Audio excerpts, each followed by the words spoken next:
प्रधानमंत्री नरेंद्र मोदी ने 1 साल तक देश की जनता से सोना ना खरीदने की अपील की है। इसका क्या असर पड़ेगा और लोग इसको किस तरह से देखते हैं, हम इस पर बातचीत करने के लिए लखनऊ के चौक सराफा मार्केट में मौजूद हैं। शुरुआत करते हैं बातचीत की सराफ से। 1 साल तक सोना ना खरीदने की अपील की है। आप व्यापारी हैं सोने के, आप बताइए सीधे तौर पर कि इसका असर कैसा रहेगा। पहले तो मैं अपना परिचय दे दूं। मैं आदिश कुमार जैन सराफ चौक सराफा लखनऊ का वरिष्ठ उपाध्यक्ष हूं। और जहां तक आपका प्रश्न है कि माननीय प्रधानमंत्री यशस्वी प्रधानमंत्री नरेंद्र मोदी जी द्वारा सोने के ऊपर किसी प्रकार की खरीद बिक्री संबंधित कोई वक्तव्य जो दिया गया है, उस संदर्भ में उन्होंने कोई ऑर्डिनेंस नहीं जारी किया है, उन्होंने कोई सर्कुलर नहीं हम लोगों पे थोपा है। उन्होंने अपने मन के विचार रखे हैं और ये उनका हक है। हाँ, भयभीत होना लोगों को लगता है, क्योंकि प्रधानमंत्री को देश मानता है और मानना भी चाहिए। यदि वो केवल गमछा लहरा देते हैं तो उस प्रदेश की दिशा और दशा बदल जाती है। यदि वो झालमुड़ी खा लेते हैं तो प्रदेश एक नए युग की तरफ चला जाता है। यदि उन्होंने आह्वान किया कि थाली बजनी है तो पूरे देश ने थाली बजाई, तो निश्चित ही हमारे इस व्यवसाय पर थोड़ा इसका जरूर असर रहेगा और होना चाहिए। लेकिन राष्ट्र हित सर्वोपरि है। राष्ट्र रहेगा तो हमारी दुकानें रहेंगी, हमारा व्यापार रहेगा, हमारी जीवन की सारी चीजें रहेंगी। इसलिए हम लोग कहीं इन चीजों से दिक्कत नहीं कर रहे हैं। हाँ, जरूर ये है, थोड़ा सा जल्दबाजी भरा रहा, शायद हम नहीं समझ पा रहे हैं। जैसे पेट्रोल पंप पे भी आपने देखा कि कुछ दिनों पूर्व लाइन लग गई थी, तो थोड़ा सा अगर उसमें बाद में पाया गया, हम ये नहीं कह रहे हैं माननीय प्रधानमंत्री जी हमसे 1000 गुना अनुभव रखते हैं, लेकिन एक बार ये जरूर सोचना पड़ेगा। आज हमारे यहाँ 10 लोग, 15 लोग, 20 लोगों का स्टाफ है। हम ये नहीं कहते हैं कि ये हमारा भरण पोषण करते हैं, हम ये इनकी आजीविका के स्रोत हम हैं और इनके माता पिता इन पे आश्रित हैं। इनका क्या होगा? इन्होंने किस्तें भी ले रखी हैं, बैंक से लोन ले रखा है। इसके साथ ही जो एक अंगूठी भी बन के आती है तो एक कारखानेदार के यहाँ से आती है, उसके यहाँ 30 से 40 कर्मचारी कार्य करते हैं, कारीगर काम करते हैं, हर आयु वर्ग के उसमें कार्य करते हैं। उनके अपने अपने अनुभव होते हैं, उनकी क्या दशा होगी। तो समाज में एक बैलेंस जो होना चाहिए, जो प्रोग्राम हो, जो रोड मैप बने, वो एक बैलेंस देते हुए यदि बनता तो ज्यादा अच्छा होता, क्योंकि एक पहिए से कोई भी गाड़ी लंबी दूरी तक नहीं जा सकती, ऐसा मेरा मानना है। लेकिन चूंकि देश के राजा ने कोई बात कही है तो प्रजा को मानना ही पड़ेगा, और प्रजा का वो अभिभावक है, वो अपनी प्रजा को कहीं निराश भी नहीं करेंगे, ऐसा भी मेरा पूर्णतया विश्वास है।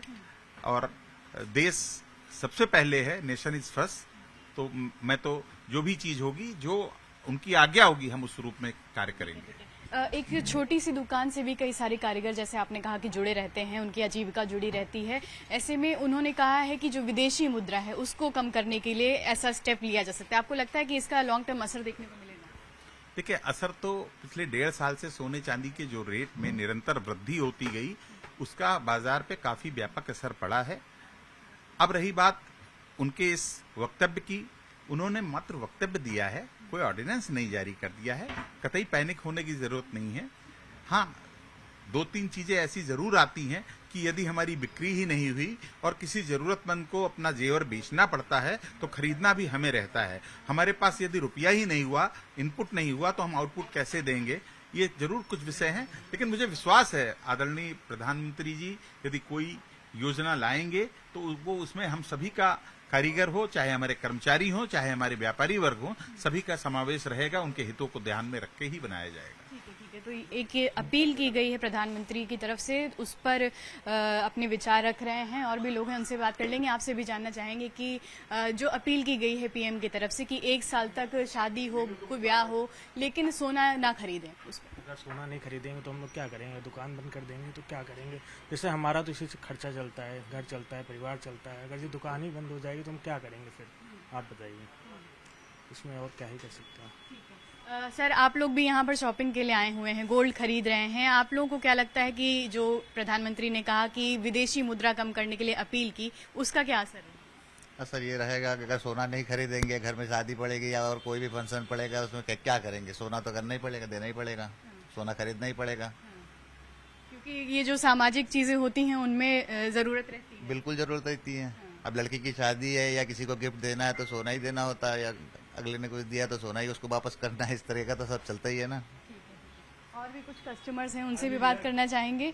आप बताइए, आप भी खरीदने के लिए आई हुई हैं, प्रधानमंत्री की अपील के बारे में सुना होगा आपने, क्या कहना चाहेंगे? यही कहना चाहते हैं कि भाई वो तो प्रधानमंत्री हैं देश के, उनका तो वो जो बताएंगे उनको पता चलना पड़ेगा। भाई जैसे बेटी की शादी करना है तो बगैर जेवर के शादी होती ही नहीं है, चाहे लड़का हो चाहे लड़की हो। किसी भी धर्म में बगैर जेवर की शादी नहीं हो रही है आजकल के दौर में। या जैसे मेरे पास कोई है थोड़ा बहुत, इतना तो है नहीं कि हम 2-4 किलो, आधा किलो या 250 ग्राम रखे हैं, लेकिन अगर 25 ग्राम है या 10 ग्राम है, मेरे ऊपर कोई मुसीबत परेशानी पड़ गई तो हम उसको बेच के अपना इलाज करेंगे या कुछ करेंगे। हाँ, यही तो होता है सोने में, और क्या होता है।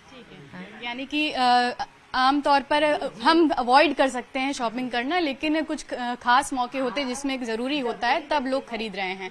आप बताइए, आपको क्या लगता है कि इस अपील का कैसा असर है? मैम, गोल्ड देखिए, गोल्ड खरीदना बहुत जरूरी है। तो अभी गोल्ड का रेट 1.5 लाख है, आगे 1 साल तक नहीं खरीदूं उसका गोल्ड का रेट भी आपका 2 से 2.5 लाख पहुंच जाएगा, तब मुझे खरीदने में दिक्कत होगी।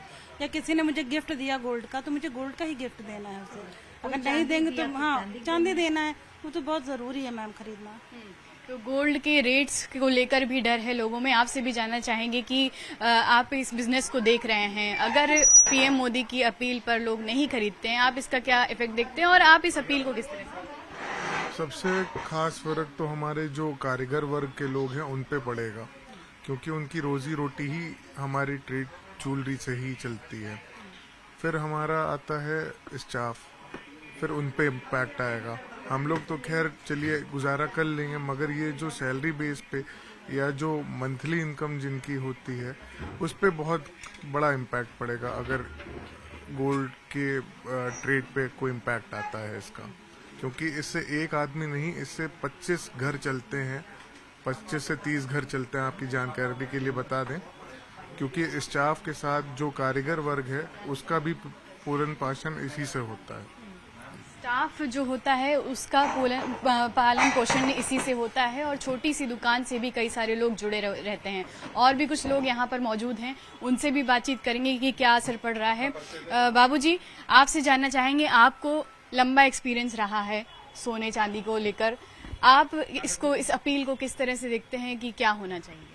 मैं कैलाश चंद सर्राफ, अध्यक्ष चौक सराफा एसोसिएशन। मैं 44 साल से यहाँ का लगातार अध्यक्ष हूँ और आज भी हूँ। मैंने मोरारजी देसाई के समय का वक्त देखा है जब गोल्ड कंट्रोल एक्ट लागू किया था, और उस समय 14 कैरेट का माल बेचने का एक मुहिम चलाई गई थी, लेकिन वो सफल नहीं हुई।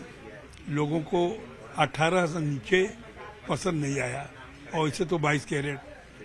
अब रही बात, अगर राष्ट्र को जरूरत है, प्रधानमंत्री जी की गुजारिश है, हम लोग उनके साथ हैं, लेकिन ये बात जरूर ध्यान में रखना होगा कि इस इंडस्ट्री के पीछे लाखों करोड़ों लोगों का साथ है। कुछ डिब्बा बनाने वाले, कुछ नगीना जड़ने वाले, कुछ पॉलिश करने वाले, कुछ माल को बनाने वाले, तमाम कारीगर और कारीगर के पीछे जो लोग रहते हैं, छोटा छोटा माल बना करके उनको देते हैं, वो ला करके दुकानदारों को जमा करते हैं। तो इसमें बहुत लोगों की रोटी रोजी जुड़ी हुई है। सर्राफा के अंदर अगर 10 लाख या 50 लाख दुकानदार पूरे हिंदुस्तान में है, तो उसके कई गुना अधिक उसके पीछे श्रमकारों का हाथ है, जो स्वर्णकार से लेकर के दस्तकार और नगीना वाले, ठप्पे वाले, ढलाई वाले, गलाई वाले, इन सब लोगों का इसमें सहयोग रहता है। एक एक दुकान पर कई काम करने वाले रहते हैं। उनकी रोटी रोजी से चलती है। अगर ये व्यवसाय बंद कर दिया जाएगा तो उनकी रोटी रोजी को पहले सोचना होगा गवर्नमेंट को कैसे चले, वो किस तरह अपना जीवन व्यतीत करें। हमारे यहाँ का खरीदा जेवर अपनी जरूरत पे लोग बेचने आते हैं, अगर हम बेचेंगे नहीं तो हमारा पैसा कहाँ से आएगा, तो उनको हम कैसे पेमेंट कर पाएंगे, ये भी समस्या है। तो लोग मायूस होंगे। हो सकता है गवर्नमेंट इसके बारे में सब नियम उपनियम बना रही हो, विचार कर रही हो। हम ये नहीं कहते हैं, जो कुछ करेगी मोदी सरकार सबके लिए करेगी और अच्छा ही करेगी, हमको तो ये उम्मीद है। ठीक है, ठीक है। तो सोना ना खरीदने की अपील को लेकर अलग अलग व्यू पॉइंट्स हैं। हालांकि जो व्यापारी हैं उनका कहना है कि प्रधानमंत्री देश के मुखिया हैं, अगर वो ऐसी अपील कर रहे हैं देश हित में तो लोग उसको सुन सकते हैं। लेकिन सोने के व्यापार से जुड़े हुए कई सारे लोग होते हैं, उनका हित भी ध्यान में रखना चाहिए। वहीं कस्टमर्स का मानना है कि कई सारे ओकेजन्स होते हैं जिस पर गोल्ड खरीदना जरूरी होता है, तो ऐसे में जब जरूरी होगा तब वो अवॉइड नहीं कर सकते हैं। तो प्रधानमंत्री नरेंद्र मोदी ने 1 साल तक सोना ना खरीदने की अपील की है, जिसको लेकर मार्केट में क्या कुछ चल रहा है वो हमने आपको बताया। कैमरा पर्सन उपेंद्र के साथ दीपिका दीक्षित, न्यूज़ 18 लखनऊ।